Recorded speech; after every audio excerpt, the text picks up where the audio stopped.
Bonjour à tous et bienvenue à notre émission cette semaine qui sera en fait un spécial temps des fêtes. Donc, nous vous présenterons des entrevues, des photos et des vidéos aux couleurs de Noël. Donc, tout d'abord, encore une fois, la librairie Alpha et la boutique Erso Informatique nous ont accueillis pour nous présenter leurs suggestions des fêtes et leurs nouveautés de la semaine. Donc, on se retrouve encore une fois à la librairie Alpha et c'est Hubert Coulombe, libraire ici à la librairie, qui va nous faire sa suggestion cette semaine. Bonjour, je m'appelle Hubert Coulombe, je travaille à la librairie Alpha. Je suis venu aujourd'hui pour vous parler d'un livre et d'un concept de livre en tant que tel. Donc aujourd'hui, je vais vous parler des intégrales, un en particulier, la trilogie des fourmis, c'est-à-dire un livre qui réunit 3 livres, Les fourmis, Le jour des fourmis et La révolution des fourmis. Ça a été écrit par l'auteur Bernard Werber et ça a été un œuvre qui a mis une quinzaine d'années à accomplir, d'où toute la recherche, étant donné que c'est un ouvrage très scientifique. D'abord, le premier tome, Les fourmis. On présente l'univers des fourmis et c'est un gros comparatif social entre la société humaine et la société des fourmis. Et là, on découvre tous les points communs. Ce qu'il y a de particulier avec ce livre-là, c'est sur un fond d'enquête policière, parce qu'au cours d'une expérience, une famille vient à disparaître au fond d'une cave. Et là, quand je parle d'une cave, c'est une cave souterraine et non celle d'une maison. Et il rentre en contact avec un scientifique qui aurait écrit une encyclopédie. Et ce scientifique-là a inventé une machine qui permet de communiquer avec les fourmis. Et donc, le premier livre, c'est un peu l'introduction à tout ça sur fond d'enquête policière. Et là, on entame ensuite le deuxième livre qui s'appelle Le jour des fourmis, où là, 3 fourmis en particulier, une femelle, un mâle et une guerrière, ont décidé d'un commun accord de découvrir l'entité qui les domine, c'est-à-dire les doigts, qui sont nous, les humains. On s'intéresse au côté religieux des fourmis. Et là, ils partent en croisade pour essayer de rencontrer les humains et en connaître un peu plus. Et c'est très bien amené. Chaque chapitre est découpé par une partie de l'encyclopédie, où là, il nous présente des faits divers de culture générale. Donc moi, ce que j'ai beaucoup aimé de ce livre-là, c'est qu'on y trouve un peu son argent pour tout le monde.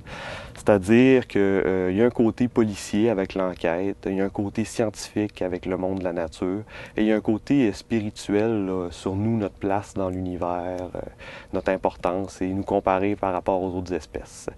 Donc, Bernard Werber ici a fait un très bel ouvrage qui nous présente un côté de la vie qu'on connaît un peu moins.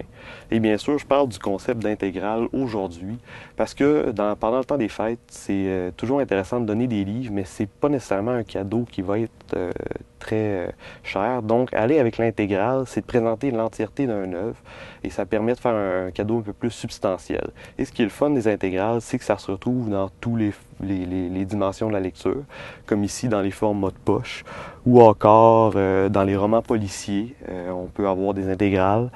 Les bandes dessinées présentent des intégrales très intéressantes aussi. Ça permet de découvrir le dessin d'un auteur, pas juste un seul exemplaire. Et j'en profite aussi pour parler des coffrets cuisine, où là on a des accessoires qui viennent avec les livres et ça permet d'approfondir le domaine. Donc si vous avez des idées cadeaux ou cherchez des idées cadeaux à faire, moi j'opterais pour les intégrales, c'est toujours plaisant. Merci, à la prochaine. Alors Hubert, aujourd'hui tu nous as présenté donc la trilogie des fourmis. Donc c'est vraiment aussi le format qui est intéressant dans le sens qu'on retrouve la trilogie dans un seul et même livre. Oui, c'est exactement ça. Donc, au lieu d'acheter 3 ouvrages, par exemple, ici, qui vont être d'une valeur de 15 $, on peut se procurer un ouvrage qui les réunit tous pour pratiquement 29 $. Donc, on fait une économie à quelque part. Et c'est ça. Il y en a dans tous les formats, que ce soit le grand ou le format de poche. Les maisons d'édition, ils font des présentations intégrales de certains ouvrages. Et aussi, on a de plus en plus une tendance à coffrer, là. Donc, des livres, mais qui viennent avec des accessoires. C'est ça. Comme pour la cuisine, c'est vraiment le in. Ce qui est in cette année, c'est ça, c'est de présenter les livres de recettes avec les accessoires particuliers. Donc, on a un tout en un. Merci beaucoup, Hubert, de nous avoir présenté tout ça. Donc, voilà, une nouvelle tendance, coffret, trilogie intégrale. On vous invite à venir voir ce qu'on a ici à la librairie Alpha. Maintenant, parlons un peu cuisine. Donc, évidemment, nous avons tous nos repas typiques du temps des fêtes, mais un mets plutôt un dessert assez traditionnel ici au Québec est la fameuse bûche de Noël. Donc, nous sommes allés visiter l'atelier de mademoiselle Pascale Malo, une jeune pâtissière qui vient de s'établir juste en haut du marché des saveurs sur la rue de la Reine à Gaspé. Et avec elle, nous avons confectionné une vraie bonne bûche de Noël. Allons voir ce que ça donne. Alors, évidemment, pour notre émission spéciale Noël, qui dit Noël, dit bûche de Noël. Donc, on s'est rendu dans le local de Pascale Malo, une nouvelle pâtissière à Gaspé, qui va nous montrer les étapes principales dans la confection d'une bûche de Noël et la décoration, évidemment. Bonjour Pascale. Salut. Merci beaucoup de nous accueillir chez toi. Bien, ça me fait plaisir. Donc, toi, tu es installée ici depuis combien de temps? J'ai débuté mes activités ici au mois de mars l'année dernière. Okay. C'est sûr que j'avais un peu œuvré là, dans le domaine ici à Gaspé, mais directement en haut du marché des saveurs, là, c'est depuis mars dernier, mars 2011. Mars 2011, puis tu fais des produits que tu vends? Exactement. Fait que moi ici, je travaille, en fait, c'est mon local. Je fais toute la production ici. Puis, j'ai pas de comptoir ouvert là, directement au public via ce local-là, mais je distribue en bas au marché des saveurs. Donc, il y a la vitrine avec tous les produits frais qui sont là. On a aussi la gamme de produits congelés. Je fais beaucoup aussi d'événementiels, des mariages, des baptêmes, des gâteaux pour les anniversaires, des trucs comme ça. Donc, sans plus tarder, on va aller voir les étapes de la confection d'une bûche de Noël. Donc, c'est ça. Ici, on a notre biscuit roulade à la vanille que j'ai cuit hier parce qu'il faut le garder au moins une nuit au frigo, idéalement, pour que l'humidité se répartisse dans le biscuit. Si on essaie de le rouler tout de suite à la sortie du four, on risque d'avoir de la difficulté parce que souvent, les bords de plaque sont un peu plus secs, puis le centre est plus moelleux. Puis là, si on essaie de rouler ça, bien, les bords, ils cassent ou ça craque. Fait que vraiment, en le laissant dans la plaque au frigo, recouvert de pellicule plastique, ça permet au biscuit de se détendre puis vraiment d'avoir plus de souplesse pour le rouler par après. OK. Alors là, évidemment, Marie-Claude, pour se faciliter la tâche puis pour s'assurer vraiment que notre bûche devienne pas sec, à cause qu'un biscuit, ça peut être sec là, des fois si on fait pas attention, on va l'imbiber avec un sirop.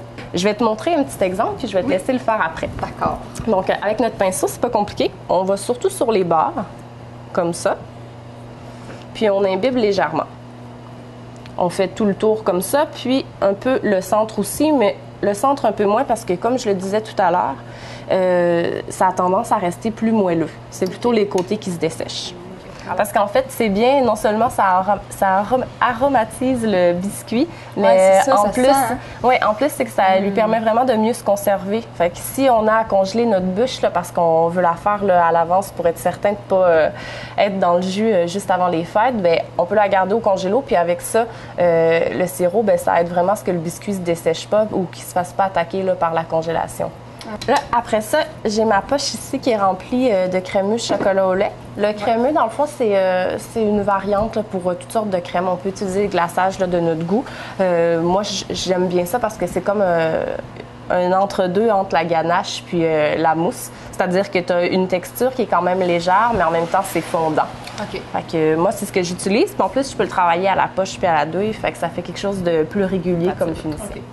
Pourquoi faire le tour comme il faut? C'est parce que quand on va rouler le gâteau, on veut s'assurer qu'il y en ait jusqu'au bout pour pas se retrouver avec un gâteau qui est tout gonflé au centre puis qu'il y a des bouts avec les extrémités vides, finalement. Maintenant, pour rouler, bien là, c'est simple. On voit en dessous, j'ai un papier. Oui. Le papier qui est servir à cuire mon biscuit. Puis, on commence par les bords. Ici, tu peux prendre... Ouais, on roule en appuyant juste un peu, puis généralement, avec le crémeux, là, ça colle tout seul. Okay. Après ça, on peut s'aider juste avec le papier, en servant de nos doigts aussi pour s'assurer que ça roule. Puis, on va juste le faire rouler après avec le papier. Oh. Il va rouler tout seul. Comme ça.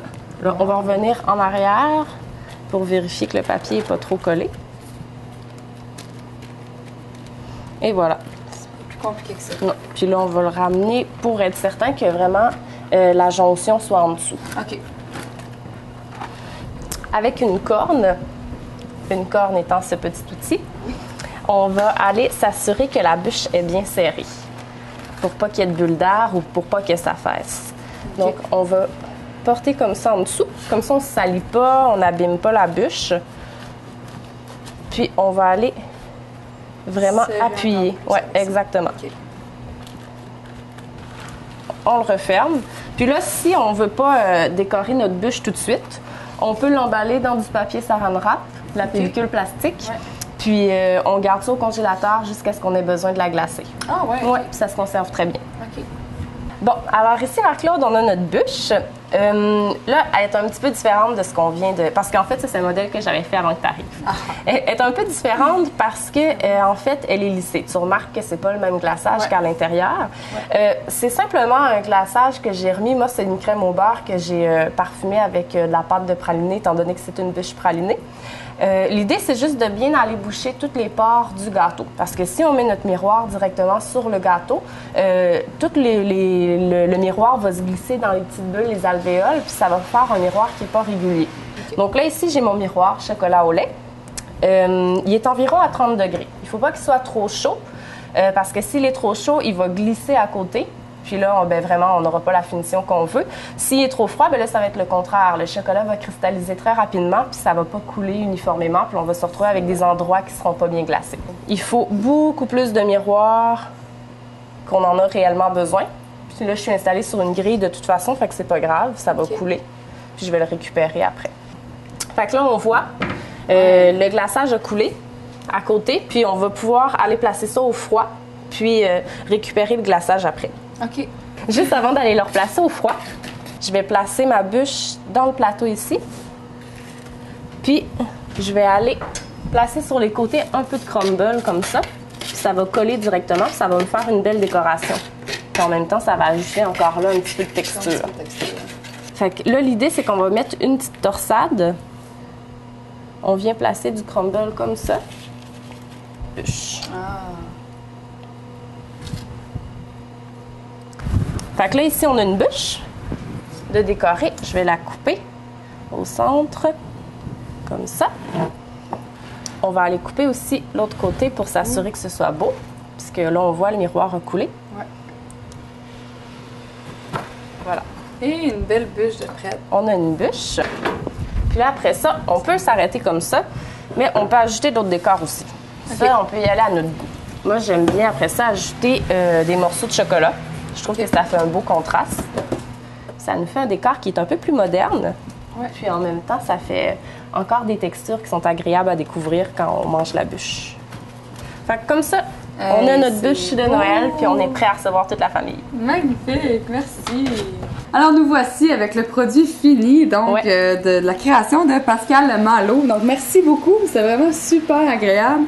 Puis ça a été quand même assez facile à faire. Ben, on s'entend que il faut pas trop se compliquer la vie non plus. Quand on a des étapes comme ça à réaliser pour une bûche, il faut s'amuser avant tout. Moi, je pense que c'est ça l'important. C'est ça.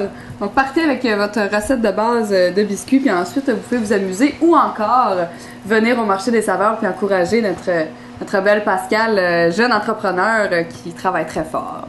Donc, merci beaucoup. Joyeuses fêtes. Merci à toi, Marie-Claude. On va se gâter avec ça. Excellent.